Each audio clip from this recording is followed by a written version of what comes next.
السلام عليكم ورحمة الله وبركاته. أهلا وسهلا بكل المتابعين الكرام، والنهاردة هنكمل مع بعض سلسلة تعلم فيديوهات السبورة البيضاء الوايت بورد أنيميشن، ولكن المرة دي باستخدام برنامج دودلي. محاضرة النهاردة دي محاضرة بسيطة وسهلة، وهنتكلم فيها على طريقة تحويل الصور إلى صيغة SVG اللي هي إزاي بتترسم بالخطوات وأنت بتستخدم برنامج دودلي. تعالوا كده نطبق مباشرة على البرنامج عشان يبقى الشرح سهل وبسيط بالنسبة لنا. دي واجهة البرنامج واحنا شرحناها قبل كده. أول حاجة لما تيجي تنشئ فيديو جديد هتضغط على Create a New Video، هيفتح معاك الستايل الخاص بالفيديو اللي انت هتشتغل عليه وتشوف هتشتغل على أنهي ستايل. قلنا احنا هنا هنختار اللي هو الوايت بورد، بعد كده هنبدأ نكتب في المكان ده اللي هو عنوان المشروع بتاعنا، وليكن هنقول الوايت بورد. بعد كده هتبدأ تختار الريزوليوشن اللي هو انت يا ترى هتنشئ الفيديو بتاعك ده او هتنشره على انهي منصة. فاحنا قلنا هنختار اللي هو اليوتيوب، هنختار 1080p. بعد كده هقول له ايه كرييت. كده فتح لك المشروع بتاعك. هتبدأ بقى تضيف بقى الايه الفويس اوفر والصور والرسومات اللي انت محتاجها. قلنا هنبدأ النهاردة هنتعلم ازاي اضيف او احول الصورة الى صيغة SVG. طب تعالوا كده نضيف صورة مع بعض عشان نعرف الفرق ما بينهم ايه. لو ضغطنا على البروبس اللي هي الصور، وهنبدأ نختار في الكاتيجوري، ممكن نختار مثلا الانيمال.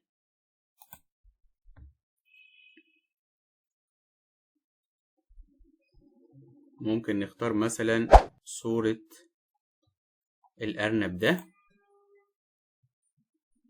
دبل كليك او السحب والافلات في المكان ده. طبعا هو هنا جايبه لك ابيض واسود لان هي طبعا الريمبو هنا مش شغال اوف. لو انت عايز تخليه بالالوان هتخليه ايه الريمبو اون. تمام كده. ولكن تعالوا نشتغل عليها باللون الابيض والاسود عشان نشوف حركه الرسم بتكون عامله ازاي. احنا كده ضفنا الصوره خلاص اهي. ممكن نكبر عن طريق السحب والافلات وتحطها في المكان اللي انت ايه محتاجه حسب المشروع بتاعك. تعالوا كده نعمل بريفيو على الصوره اللي احنا ضفناها دي. تخيل بقى، شوف هو بيمشي على الصورة على كل خط وعلى كل جزئية معينة. تمام كده. طيب تعالوا بقى نضيف صورة من عندنا احنا ونبدأ نشوف الفرق ما بينهم عامل ازاي، وهنحط الصورة اللي احنا هنضيفها في نفس المشهد عشان نعرف الاختلاف. هنصغر دي شوية كده، وتعالوا كده نضيف صورة من خارج البرنامج. طيب هنجيب من فين الصور؟ طبعا في أكتر من مصدر ممكن نجيب منه الصور، وهقولها لك إن شاء الله في الفيديوهات اللي جاية. أول حاجة تعالوا كده نرجع البحث هنا ونكتب موقع بيكسابي. انا عامل عليها سيرش اهي واقول بيكسابي.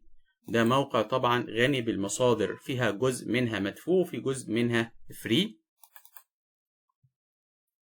طبعا انت هنا عندك كذا نوع من الحاجات الموجوده على الموقع دوت، الفوتو والاستريشن والفيكتور والفيديوز والميوزك والساوند افكت والحاجات اللي هي ال 3 دي المودلز. طبعا ممكن نختار الصوره التوضيحيه الاستريشن، وابدا ممكن تكتب الصوره اللي انت محتاجها.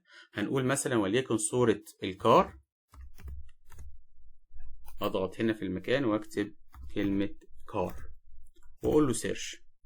جاب لك صور كتير اهي. ممكن نختار صوره زي دي. تمام كده. وابدا اضغط عليها رايت كليك واقول له سيف از. بيفتح لك المكان اللي انت بتخزنها عندك على الجهاز. اقول له هنا سيف. نروح بعد كده لبرنامج دودلي بتاعنا وهنبدأ نضغط. احنا دلوقتي فاتحين اللي هي البروبس الصور التوضيحية. عايزين طب نضيف صورة زي دي، نضيفها ازاي؟ بص كده معايا، تضغط على الكاتيجوريز وتختار هنا اما هنا ماي لايبراري او الاول عادي جدا. ضغطت على الاول جاب لك علامة البلس الموجودة هنا، اضغط عليها.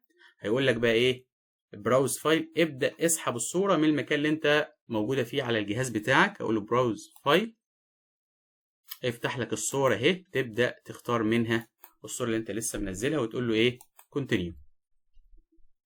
جابها لك في المكان ده عن طريق السحب والإفلات، تروح حاططها في المكان ده. تمام كده. طيب تعالوا بقى احنا محتاجين، طبعا هو حط هنا صورتين، هنلغي الصورة دي خلاص ديليت. اقول له اوكي ماشي.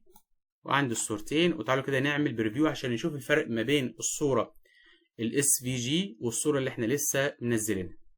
بريفيو. خد بالك من طريقة الرسم. هنا بيرسمها كأنه ايه، بيخططها على ورق. هنا كأنه بيدهنها دهان، كأنها صورة وبيدهنها دهان. نشوفها تاني كده عشان نعرف الفرق. نركز كده تاني اهو، بريفيو، بص كده ماشي خط خط اهو، لكن دي كأن صورة موجودة هو بايه، بيدهنها. طب عايزين بقى نخلي صورة السيارة اللي احنا جبناها من بره بتترسم رسم زي صورة الأرنب. نحولها ازاي من الصيغة اللي هي موجودة عليها إلى صيغة الاس في جي؟ هنضغط على علامة القلم دي، فتح لك الإعدادات بتاعة الصورة نفسها، وهنبدأ نضغط. طبعا هنخلي زي ما هي درو الرسم، وهضغط على نيو باث. بعد ما ضغطت على نيو باث بقى هتبدأ تروح للصورة وتبدأ تمشي على الخطوط اللي انت محتاج، اللي هو لما يجي يرسمها يمشي عليها. خد بالك في الجزء اللي فوق ده هيعمل لك زي بريفيو. هنبدأ مثلا وليكن الرسم من هنا، بص كده معايا، حط لك نقطة زرقاء اهي، وادي صورة تانية اهي. انت بتحدد له المسار اللي بيمشي عليه اهو، تمام اهو، تمام كده. ممكن نرسم المسار ده، نكمل الرسمة دي كلها. خد بالك هو بيعمل ايه عندك في البريفيو في المكان ده. نبدأ نكمل الجزء ده، بعد كده ارجع اكمل المسار ده.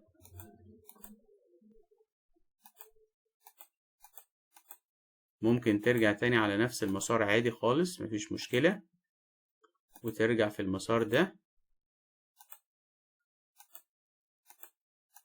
تمام، وترجع للجزء اللي ورا ده. بعد كده تبدأ تنزل تاني في المكان ده في المسار ده. خد بالك من البريفيو، شوف هو بيمشي ازاي معاك فوق، تمام كده. بعد كده ارجع اخد بقى اللي هو الاطار،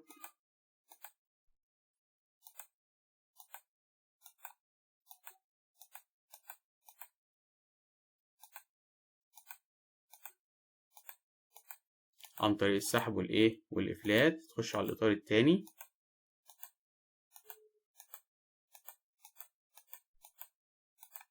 بعد كده اكمل باقي السيارة، نرجع للجزء اللي فوق ده ونكمل المسار ده. بعد كده اخد الطريق اللي هي ماشية عليه،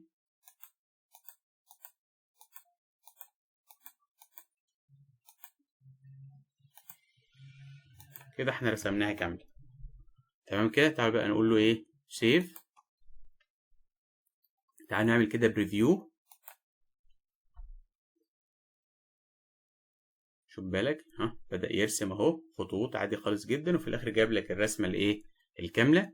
يبقى احنا في فيديو النهاردة اتعلمنا ازاي احول اي صورة او اي مشهد من اي صيغة موجود عليها الى صيغة الاس في جي، وازاي نحدد له المسار. ودي من المميزات الموجودة في برنامج دودلي، مش هتلاقيها موجودة في اي برنامج اخر، سواء الفيديو سكراب او اي برنامج تاني. فيديو النهارده كان فيديو بسيط، حبينا نوضح فيه الجزئية ديت، وبعد كده هنكمل ان شاء الله في المحاضرات اللي جاية باقي المحاضرات او السلسلة الخاصة بفيديوهات الوايت بورد انيميشن بالنسبة لبرنامج دودلي. إذا عجبك الفيديو ما تنساش اللايك والاشتراك في القناة، والسلام عليكم ورحمة الله وبركاته.